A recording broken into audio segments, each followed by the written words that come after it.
I genuinely thought I'd seen everything this game had to offer within the first 20 minutes. Feed cow, collect milk, make deliveries, repeat. And yet somehow an hour later I was still playing. So if you're looking for one of the most wholesome, cozy games revealed during the Wholesome Direct, and especially if you're a Mac gamer, this might be one you don't want to overlook. Hi everyone, I'm Explorer, and I'm here to help you discover games that are actually worth your time. I've just finished playing the Milki Delivery demo, and after spending just over an hour with it, I already know who exactly this game is for. But there's also one concern I have with the full release that could make or break that experience, so let's talk about it. Milki Delivery immediately nails one thing: charm. You arrive in this colorful little town alongside Milky, your cow companion, and you're searching for a friend for her.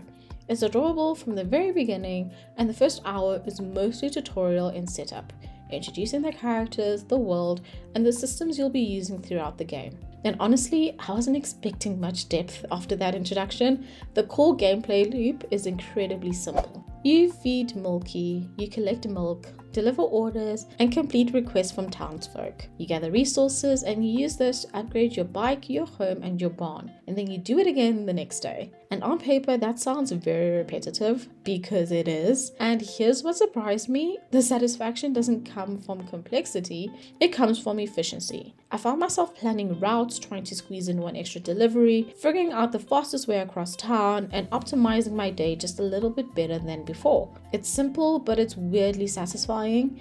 And that's where I realized this game wasn't trying to be another Stardew Valley, Pocopia, or Tomodachi.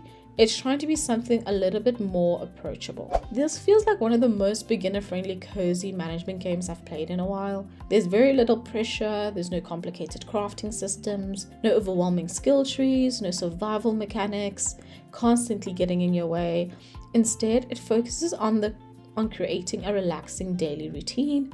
For some players, that's going to be a huge positive, but for others, that might feel a little too lightweight. But before I talk about my biggest concern, let's discuss the performance on a Mac. Because I know a lot of you might not be a Mac gamer, but there are some who use their MacBooks for gaming. I played the demo on my M1 MacBook Air connected to a 1440p external monitor, and honestly, it ran beautifully. There was no stutters, no crashes, no performance issues. Everything felt smooth from start to finish. And for an unreleased indie game, that's generally impressive. If you're looking for upcoming Mac games to wishlist this year, performance certainly isn't something I'd worry about when it comes to this title. My biggest issue was the pacing of each day. Time moves very quickly, and the game encourages you to head home fairly early.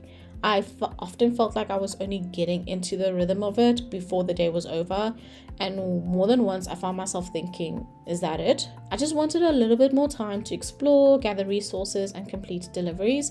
And in a game built around daily routines, that feeling can become slightly frustrating, kind of like not ticking off all the to-dos on your list. But despite that criticism, I genuinely enjoyed myself, much more than I expected.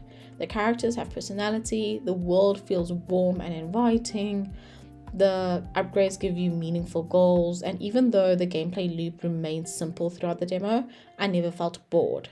Instead, I kept waiting to see what was around the next corner, meet the next resident, unlock the next improvement, and that's a difficult balance to achieve, but Milki Delivery manages it surprisingly well. My biggest question leading into launch is depth. The world feels larger than the demo lets on, and there are hints that the story could expand in interesting directions. And the map feels like it has room to grow. But right now, we simply don't know how much variety the full game will offer beyond that first hour. That's the one thing I'll be watching very closely come launch. If you're new to cozy games, if you love relaxing moments, or if you're looking for a low-stress game to unwind with after work or school, I think Milki Delivery could be a great fit. But if you're expecting deep management systems or complex progression, you may want to keep your expectations in check. So after playing the Milki Delivery demo, is it worth wishlisting? For me, absolutely. It's charming, relaxing, and wholesome, and it already feels right at home on my Mac. I still have questions about long-term depth, and based on this demo, I'll definitely be keeping an eye out on the full release. And honestly, I just can't wait to spend more time with Milki. Now please let me know if you've played the demo And if you haven't, tell me if this is the kind of cozy game you'd actually want to play. If you enjoy honest Mac gaming reviews, cozy game coverage, and early hands-on impressions of upcoming indie games, consider subscribing to the channel. I've got a lot more Wholesome Direct Summer Games Fest coverage coming very soon.